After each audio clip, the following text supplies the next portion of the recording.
Halo semuanya, selamat datang di Link Space Podcast by Link Productive. Nah, hari ini kita udah bersama Pak Roywi lagi. Halo Pak. Halo Kak Sabri ya. Gimana kabarnya Pak? Baik Kak Sabri. Oke. Nah, teman-teman, kali ini kita akan membahas yaitu tentang dunia kerja tanpa filter. Ekspektasi versus realita bareng praktisi. Oke, langsung aja ya Pak ya. Oke. Menurut Pak Royuli nih, hal yang paling mengejutkan saat pertama kali masuk dunia kerja tuh gimana sih? Betul. Ya, waktu pertama kali masuk dunia kerja khususnya di bidang praktisi ya kayak itu sangat mengejutkan Kak gitu. Karena memang dunia kerja itu sangat cepat ya. Perkembangannya juga gitu kan, dan juga tidak, kata istilah, tidak menunggu siapa yang paling cepat dan paling berkembang itu tidak dikasih tahu gitu kan, nggak ada yang ngasih tahu gitu kan. Makanya kita dari segi adaptasinya juga itu harus cepat-cepatan gitu kan ya kayak. Jadi dari segi tuntutannya itu kita harus menyesuaikan dunia kerja dari alur kerja gitu kan, kemudian dari segi target gitu kan, kemudian juga cara koordinasinya dengan pimpinan seperti apa dan juga untuk mencapai target tersebut gitu kan. Jadi kalau misalkan lambat gitu kan, pekerjaan bisa numpuk mengganggu tim lainnya gitu kan. Nah itu yang memang hal mengejutkan yang pertama kali dirasakan gitu kayak, karena memang berkaitan target selanjutnya, kalau kita tidak bekerja dengan cepat gitu kan ya, pekerjaan akan numpuk dan kita akan stres gitu. Benar sih, benar. Jadi kita harus inisiatif gitu. Inisiatif harus cari cara gimana agar efisiensi dalam bekerja itu terlaksana gitu. Betul bang, ya seperti itu. Oke, lanjut pertanyaan kedua nih Pak. Boleh banget ya Sabri. Skill apa sih yang paling sering dipakai tapi jarang diajarkan di sekolah gitu? Oh iya benar, banyak kan. Karena memang pada dasarnya kalau di sekolah itu kan realitanya berbeda. Iya, antara teori dan juga praktik itu sangat jauh berbeda gitu. Karena memang ketika kita memahami dari instruksi yang memang dari atasan atau dari pimpinan kayak gitu kan, atau misalkan dari pembimbing gitu kan ya, kalau ketika masa training gitu kan, kemudian yang memang tidak diajarkan juga yang kata istilahnya mungkin di sekolah ada namanya kerja kelompok gitu. Betul, ya. Tapi kerja kelompok juga kalau yang tidak mengerjakan akan terbantu gitu kan. Gitu kayak beda halnya dengan ketika benar-benar di dunia kerja gitu. Kalau kerjaan udah per individu, udah masing-masing gitu kan. Nah, antara komunikasi antara rekan kerja juga kan yang baik dan baik, kemudian manage waktu dengan baik itu seperti apa itu kan. Karena memang it's okay di sekolah juga diajarkan gitu tentang kedisiplinan ya Kak ya. Betul. Tapi di dalam dunia kerja itu harus benar-benar cepat juga dalam pengerjaan gitu kan. Beda halnya dari sekolah. Kalau tidak beres di sekolah maka bisa dijadiin PR gitu kan ya, untuk selanjutnya gitu kan. Tapi kalau di dunia kerja hari itu ada deadline ya harus selesai waktu itu juga gitu kan ya Kak. Seperti itu. Kemudian kemampuan menyelesaikan masalah kecil gitu kan tanpa selalu bertanya. Jadi kalau di sekolah kan ada guru ya, bertanya bisa dong gitu kan. Tapi kalau di dunia kerja gitu kan ya, kalau kita terus nanya ini ngeganggu gitu. Gitu. Dan kita tanya juga dia ada target kan ya, seperti itu gitu. Dan memang skill yang dipakai setiap hari itu tetap tentang komunikasi yang pastinya gitu kan ya, kayak yang dimana tidak pernah yang dilatih juga di sekolah kayak gitu kan, problem solving yang memang cukup menegangkan ketika di dunia kerja gitu kan, seperti itu yang memang skill-skill yang kata istilahnya dari segi penerapan itu sangat jauh berbeda Kak gitu, antara di sekolah dan juga di dunia kerja seperti itu. Jadi ya kita harus punya tadi sekali lagi inisiatif diri kan. Inisiatif ya, artinya kita harus menjaga komunikasi. Menjaga komunikasi itu. Gitu. Oke, sekarang lanjut ke pertanyaan yang agak ini nih. Kesalahan apa sih yang paling sering dilakukan oleh fresh graduate di awal kerja itu? Betul. Gimana itu Pak? Ya, kebanyakan yang fresh graduate itu kata istilah belum pernah kerja ya kayak. Oh, iya. Belum pernah kerja dan juga baru lulus itu kan, belum tahu lah berkaitan dengan apa aja yang harus dikerjakan gitu kan. Yang pastinya kadang seorang fresh graduate itu kadang nunggu perintah gitu kan. Padahal udah dikasih job desknya gitu kan, target-targetnya sudah diberikan. Kemudian dari segi inisiatifnya juga mungkin masih kurang gitu kan, mudah tersinggung saat misalkan dikoreksi, karena kan pada dasarnya kita harus kuat mental ya gitu. Kita harus lapang dada ya ketika ada koreksi ataupun ada kata istilahnya tekanan yang memang cukup kuat gitu kan dari seorang pimpinan gitu kan, ya kita harus kuat mental gitu kan. Itu yang memang harus disiapkan oleh seorang fresh graduate gitu kan. Nah kemudian dari segi pemahaman prioritas kerjanya juga itu memang kadang masih minim gitu kan, karena memang masih fresh graduate gitu kan. Dari segi pengalamannya juga itu masih kurang gitu kan. Nah kemudian banyak yang masih bekerja dengan pola itu hanya kalau disuruh bahasanya gitu kan, tapi tidak inisiatif bahwa saya dibutuhkan gitu kan, seperti itu.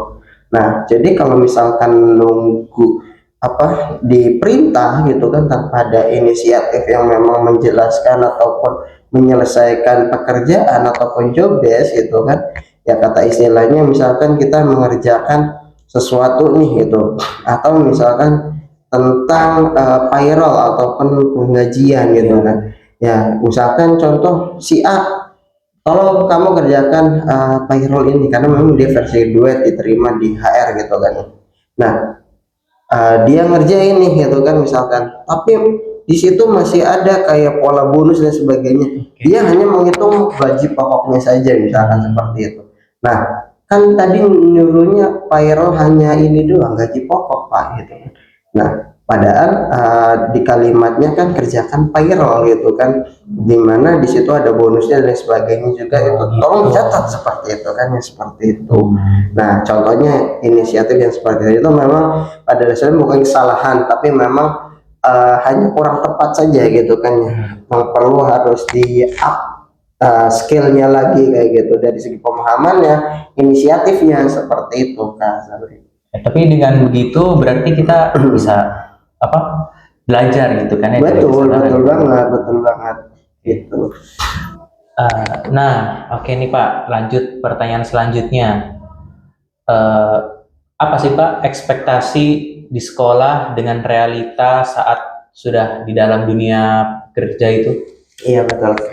Jadi memang pada dasarnya dalam ekspektasi di dunia kerja gitu kan Sabri ya, itu memang di sekolah itu ekspektasi yang dituju apa sih? Nilai.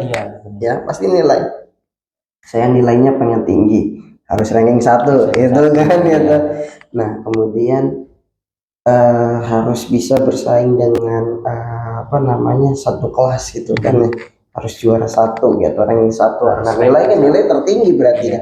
Nah itu tujuannya gitu kan. Tapi kalau di dunia kerja gitu kan, dari ekspektasi yang tadi itu teori dan juga nilai, itu kalau di dunia kerja itu adalah ekspektasinya adalah hasil kerjanya gitu, yang memang dari performanya yang harus bagus gitu kan. Kemudian kecepatan dalam bekerja gitu kan, itu berkaitan dengan waktu gitu kan. Kemudian ketelitian di dunia kerja gitu kan, itu yaitu tentang kerjaan kita harus mengerjakannya secara teliti gitu. Jangan sampai ada kesalahan yang memang bisa kata istilah menurunkan performa ataupun adanya reject gitu kan, seperti itu, kesalahan kerja seperti itu. Nah kemudian yang pastinya ekspektasi di dalam dunia kerja itu karena memang harus adanya kelompok ataupun kerja sesama rekan gitu kan. Komunikasi itu harus dijaga, penting gitu kan ya kayak. Karena contoh kita misalkan tim sales gitu kan, bukan hanya satu doang orang gitu kan Kak, tapi memang ada sales yang memang sifatnya posisinya sama gitu kan, yang dimana di situ ada 10 orang gitu kan, bisa 20 orang gitu kan, yang dimana targetnya sama satu gitu kan. Seperti itu, yaitu menjual mobil misalkan, contoh seperti itu kan gitu. Beda halnya dengan di sekolah. Kalau sekolah di satu kelas ada 20 orang gitu kan, yang dituju adalah nilai yang tertinggi gitu kan, ya tuh satu orang doang.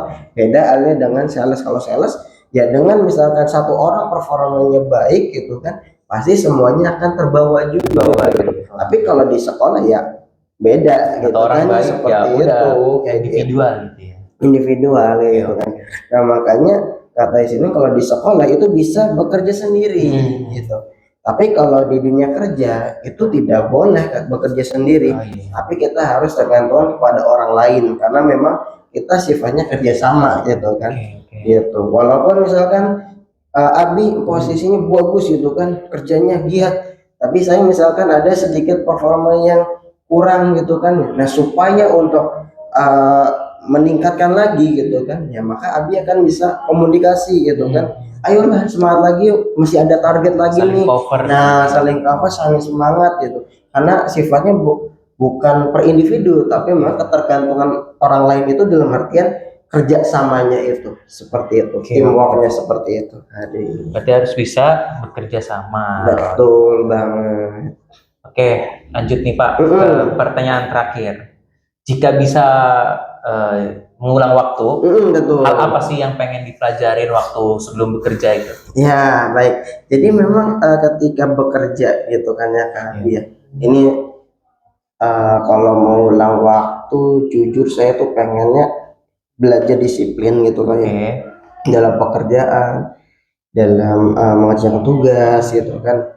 Kemudian kita juga saya pribadi pengen belajar gitu kan tentang komunikasi profesional gitu kan, yang dimana ketika kalau di sekolah gitu kan, itu kan ada namanya kerja kelompok gitu kan ya kan. Nah kalau kerja kelompok, jujur waktu sekolah saya tuh nggak pernah mengerjakan kerja kelompok. Ya jangan ditiru ya teman-teman. Ya jujur jarang mengerjakan tugas kelompok itu. Kenapa? Karena memang orang lain yang mengerjakan, waktu presentasi saya yang membuka doang ya Kabi ya, membuka doang gitu kan ya. Soalnya kalau nggak perkenalkan kelompok saya ada A, B, C, D yang akan dipresentasikan oleh A, ya silakan. Udah saya diem gitu kan. Kayak gitu. Nah itu yang memang saya pengen merubah gitu. Jadi kalau bisa ketika kerja kelompok ya saya yang harus bisa nih, saya mempresentasikan juga kayak gitu kan, saya menjelaskan gitu kan. Nah kemudian tadi ya cara bekerja tim yang tadi itu gitu kan. Kemudian ketika bertanggung jawab terhadap tugas, karena memang jujur Kak, ketika sedikit cerita, sekolah saya tuh belakangnya ada empang Kak gitu. Jadi orang-orang gitu kan ketika ada kita ke workshop belajar gitu kan, ngelas, kita kan kebetulan saya background pengelasan ya kayak gitu waktu SMK-nya. Jadi orang-orang ngelas, saya ke belakang apa Kak? Mancing. Mancing tuh guys. Mancing. Ya, bolos dong itu. Iya betul, jadi bolos. jangan ditiru ya gitu. Ya sebenarnya bolos itu tidak ya kayak bolos tidak, karena memang kan ketika ada workshop balik lagi ke kelas kan. Nah ketika di kelas saya udah di kelas gitu. Hebat banget. Mainnya cantik berarti ya. Gitu. Nah beresnya tuh bakaran hasil mancing gitu.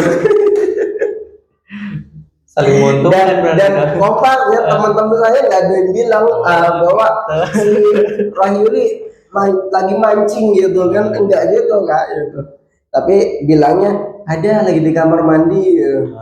Nah, tapi orangnya lagi mancing 3 orang gitu kan. Kamar mandi lama banget.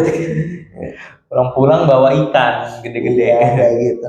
Oke. Nah, tapi ya jujur saya pengen merubah itu kayak gitu kan, supaya ya saya bisa bertanggung jawab tentang tugasnya gitu kan, bertanggung jawab tentang tugas yang diberikan oleh guru gitu kan ya, yang selalu harus diingatkan gitu kan, saya harus bekerja nih gitu kan, ya saya harus menyelesaikan tugasnya gitu, jangan kabur gitu kan. Kalau tadi kan kabur ya, yang ditiru gitu. Nah, jadi karena itu gitu kan, ketika di bawah ke tempat kerja itu akan berdampak, Oh iya. akan berdampak pada performanya gitu kan Kak, ketika bekerja gitu. Maka ya jujur kalau misalkan mengulang waktu gitu kan, saya pengennya ngulang waktu yang tadi itu Kak, tentang kalau misalnya saya kabur gitu kan ya, saya pengennya tidak kabur tapi menyelesaikan tugas gitu kan. Kemudian ketika apa namanya di workshop gitu kan, seorang orang pada ke workshop saya mancing, ya itu saya pengen merubah itu gitu kan ya kayak. Tapi ya itu masa lalu ya kayak, Iya. masa lalu tidak bisa diulang lagi gitu kan. Tapi ya ketika kita sudah terjun ke dalam dunia kerja gitu kan, ya kita harus bisa adaptasi gitu kan, tidak ada cara lain. Adaptasi dengan cepat, adaptasi dengan baik, ya kita harus kerjakan dengan performa tersebut gitu kan, yang dimana kita harus meningkatkan dari situasi kinerjanya, yang dimana di situ ada komunikasi yang baik gitu kan, kemudian berkaitan dengan disiplin waktu, kemudian cara bekerja dengan tim gitu kan, kemudian bertanggung jawab pada tugas yang memang dibeban seperti itu kan. Jadi yang pada dasarnya kalau kita bicara mengulang waktu tidak akan bisa, tapi memang kita harus bisa mengadaptasi, apa kata istilah, adaptasi dengan baik, inovasi dengan baik, inisiatif dengan baik dalam pekerjaan seperti itu. Apalah daya ya, nasi sudah menjadi bubur. Iya, betul banget ya. Oke. Jadi guys, jangan menyepelekan tugas ya Pak ya. Betul banget. Harus betul rajin dan jangan bolos. Betul banget. Pentingnya. Oke, mungkin podcast kali ini segini dulu ya Pak ya. Siap, Kabi. Nanti kita lanjut di sesi berikutnya. Dadah. Dadah, thank you.